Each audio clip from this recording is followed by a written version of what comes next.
dubbing. And I'm Jennifer Dinoia. We're here in beautiful sunny Santa Monica. We're here with Godfrey, a very well-known and talented composer, all the way from Europe, I'm assuming. Where did you grow up? Austria. Okay. So tell us about your childhood and how you got into music. What inspired you, composers, your parents, when did they give you an instrument, or you asked nothing? So you started later? I started at age 14 playing guitar in high school. Was so hungry spiritually that I mastered the instrument fairly quickly, within about 2.5 to 3 years. And my teacher told me I was a fairly good guitar player. He said, technically, I've shown you everything I can show you. You already done, so you still have to do fine polishing for further career, but you got it done, right? And so, once I figured out I wanted to be a conductor, composer. And you did that? That's when you have to the piano, because you have to check the scores, which is the book where the music is written in. You have to accompany singers, you have to accompany choirs and stuff, instrumentalists, and so piano is the instrument. And besides the organ, it's the only instrument that has the biggest range of notes available. The piano, it's usually 8 tones, right? So, and I couldn't change because I was so intimate with the guitar, and I couldn't give up the development. It's an investment, you don't just throw it away. Right? And at age 21, when I figured out, okay, that yearning for being a conductor, composer, like Gustav Mahler, it was like a main composer that was spiritual. And so I had to do it. Cold turkey, as they say. So pack it away, start at age 21, instrument from scratch. It was tough. Right? Which instrument? The piano. Oh, piano. Yeah.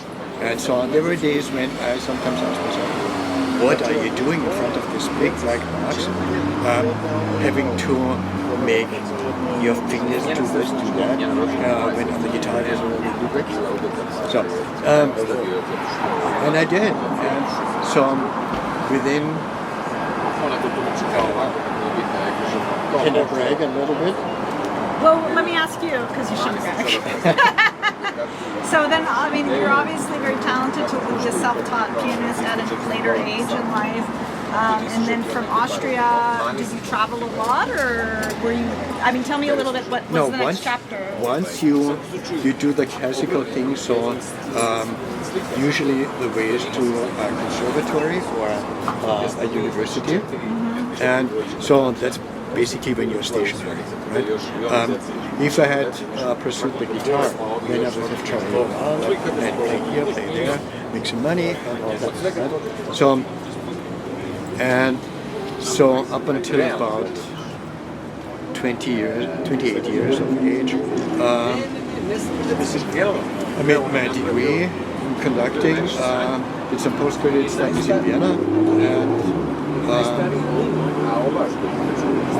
find a country where they are. What age did you come here?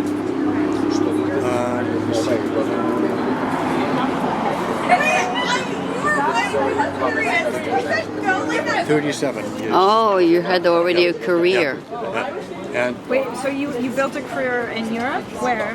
Well, I was teaching for a number of years, and I was trying to find a job as a conductor. And so back in those days, in the 80s, early to mid 90s, the former East Bloc, the Soviet Union, all those countries, so they were breaking up, so opening to the West, so there were some positions available. However, here's one thing that nobody teaches you at the university. What is it? Business. Oh. A lot of things they don't teach you: reading, gardening. gardening, that they do. taxes. Yeah. They do? Yeah, taxes, no. Business, They should teach no. you a lot of things. Business, taxes, gardening, about trees. Like Yeah. we know pop song lyrics, but we don't know I don't know the name of this tree. I actually did. You learned about trees? I grew up in the country. Oh, that's so I'm a good. country boy. So you know how like to plant. John Denver. We should learn how to grow fruit. Yeah, You know, that's a real skill. Okay, so sorry to interrupt with a silly trivia question for me, but is Arnold Schwarzenegger from Austria? Yes. Yeah. Okay. Now, do you want to hear a joke? Go ahead. Okay, so there's Arnold Schwarzenegger, Sylvester Stallone, and Bruce Willis, and they're discussing. They want to produce a new movie about classical musicians. Okay, they go back in time. It's a time kind of like joke. Back to the Future. This is going to be a joke. Yeah. So Bruce Willis says, "Well, I really want to play Beethoven." He says, "Okay, you can be Beethoven," and then. Sylvester Stallone says, well, I want to be Mozart. And then Schwarzenegger has to use the restroom or something, I don't know, but he says, I'll be Bach. That's a good one. Yeah, that's a good one. Yeah. Very good. That's I actually had an image that I found once of Johann Sebastian Bach. And here in America, they say Bach. Bach. Yeah. But it's Bach. Bach. Yeah. And especially when you have students from the Jewish community. Yeah. So I tell them, can you say L'chaim? Yeah. Yeah, they can. And that's what you need. It's easy. Bach. Yeah. L'chaim, Bach. Bach. Same Bach. thing. Easy. Well, it's like Van Gogh is, Americans say Van Gogh, right? Van Gogh. Yeah. And then another question is, who's your favorite composer? There's no such thing. In my teenage years, it was Gustav Mahler first and foremost, but also Bach. Oh, you like Bach? Yeah. He's a milestone in music history. He was like the heavy metal of his generation, correct? Like it was revolutionary at the time. Yeah, and so he knew everything, all the different cultures, and he has actually repackaged the whole thing, all that knowledge, all that wisdom into what he is as a composer, but also, let's take it this way.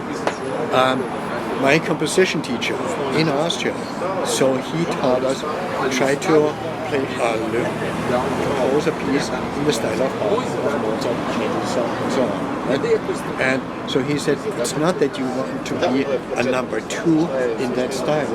Nobody cares about number two. Just at the Olympics, who cares about number two? They all won the gold, yeah. Yeah, Actually, silver's not bad, of course, it's not bad. Even bronze is not but they bad. forget But about you. They forget They to, remember Michael Phelps. Yeah. They remember Simone Biles. That They is true. remember right, Saint So, They don't Leon, remember- they remember Leon It's Marchand, like, yeah. They all remember. They always remember Neil them. Armstrong. You They want to don't be remember- right. the one who is actually doing And sometimes it's like, oh, first place, and then like if you're running, it's like first, like it's a second. Like Yeah. it can be just like, okay, Like that's where you're like a split of a second and you're second. And even in sports, so you know, all of them are very good. In order to Right, compete, right. you have to be very good. Right. So, if you make a living as a composer, you are very good. Oh, Making a living, oh. it's a You're tough very job. talented. And so, So you sell your music sometime to a movie, maybe? I did in the past, yeah, but nothing big. Oh, okay. Nothing big. Now, And this is why I went back to teaching. right now, we will now navigate the conversation to the future of music and composing, because as we all know lately with AI, and we discussed it earlier in the interview, but this is interview part 2. So you said there's, you have to have an open mind, I remember, and you discussed that, but how do you feel, do you want to discuss that topic just briefly, or? Absolutely. Okay. Now, let me give you an example. If you have read or encountered anything in the late 80s, early 90s, when computers became more popular, people and secretaries were all afraid of losing their job because the computer is taking away. Yeah. There will be no paper. Everything will be stored on hard drives. That's not true. Yeah, you're right. And so nobody lost their jobs. You have more work because you can get more done. Right. Right? So now in the mid to late 90s, early 2000s, when sampling, do you know what that is? Pardon? Sampling in music. Yes. Right? So basically any kind of noise that you hear around us, right, of an instrument, of somebody coughing or anything, so you can use that and make some sound for music instruments of that. Right? So many musicians, especially classically trained musicians, they thought, I'm going to lose my job. Oh. No, if you're good, you will always have a job. Okay. Okay. And if you're like 65th grade, playing on the corner and can barely hold your instrument, no. Yeah, like GarageBand, you produce music on a computer, but nobody's gonna take your job if you're good. There are opportunities everywhere. So even amidst like a supposed disaster, like AI taking away composers' jobs, there's actually an opportunity. Maybe you can be the composer that develops something. You know what I mean? We're still at the And frontier. be sort of a programmer, telling it, this is very nice what you have done. Now, twist it a little bit, and this is. Oh, you can be the guide. Then the It's master. a new frontier, so there's always opportunity. Very, very true. And you kind of hit and miss. Like, remember when the internet was booming? Like, okay, Facebook was grew, but like other things failed miserably. So we don't always know. Like, I think Zappos was shoes or something, but then they went bankrupt. I don't know if that's the right one, but someone's just didn't work, right? Like shoes, people want to try on shoes, but like the books and Amazon did well. No, the CEO of Zappos died. But was Zappos successful? And when he was a CEO, yeah. Okay. I would think a shoe you like to try on a shoe. Yeah, the business model was good. For each shoe you buy, you get a free pair to someone who doesn't have a shoe. Is that really? Yeah. Unless you know the model very specifically, your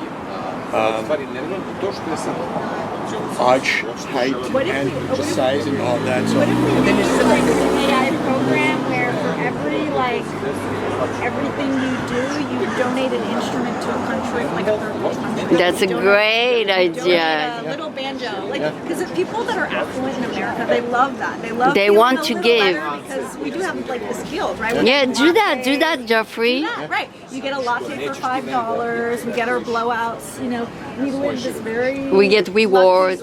We have guilt, right? So if we knew that if we did something with all our abundance and we gave a little banjo to I don't know Tanzania or wherever, it would be a great business model for you. Why don't you do it? Because like look at Tom's shoes. Yeah, yeah. If you give something, people like it. business model. Well, you mean giving back is a good business model. Yeah, so I've given instruments to people that wanted an instrument or donated to any place that was looking for something, right? But you only have so many that you can basically. Yeah. But Yeah, but you can do it large scale. You can. Large scale. something like Craigslist, there's many times when they would throw away or basically offer pianos for free. Some other instruments for free, because especially piano.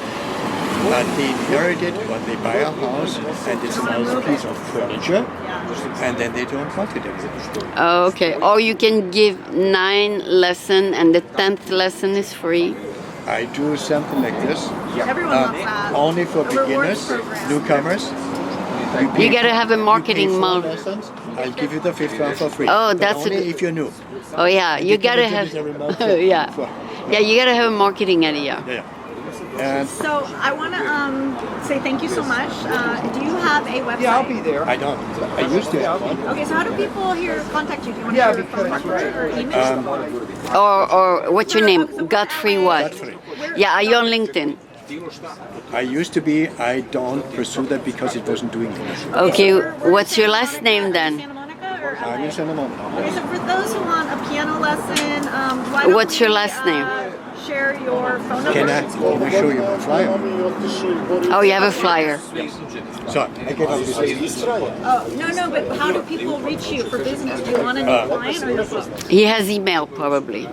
Yes. Okay, So share with the audience how they can get in touch with you if you want to be reached. no. No. Email address. Oh, okay. Yeah.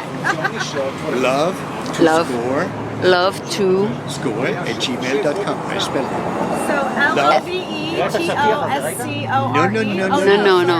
Wait. LOVE. Yeah. The number 2. Yeah. SC as a Charlie or a cat. Yeah. ORE Love to score. @gmail.com. @gmail.com. That's easy. That's really Yeah. easy. That's a great thing, and I would just want to say thank you so much. So I'm Jennifer Dinoia from Beyond Pearls Productions, and we actually want to invite everyone with extra instruments to come play. We have a circus jam, 1 to 4 p.m. at 2400 Ocean Front Walk, right at the boardwalk Santa Monica. Santa Monica between the two Perrys. So you should come and Really? maybe bring a flyer, Yeah. and you can teach the kids. If you just bring you can have bad instruments they can play with, or you teach a boy or girl or whatever. And maybe they hire you. We're bringing, circus props, so juggling balls and scarves and fabric. And you can we're do the dancing. music part. Yeah, we have improv dance too. So next Saturday, 1 to 4, and you're welcome to join. And we're 2024. Check it out. So and then Give Beyond him your. Pearls. Do you want me to give him your card? Yeah. Okay. So let's wrap up the interview on a good editing. It's note. been lovely. Yes. Thank Enchanté. you so much. Yes. Okay, Mom, stop the video. Yeah.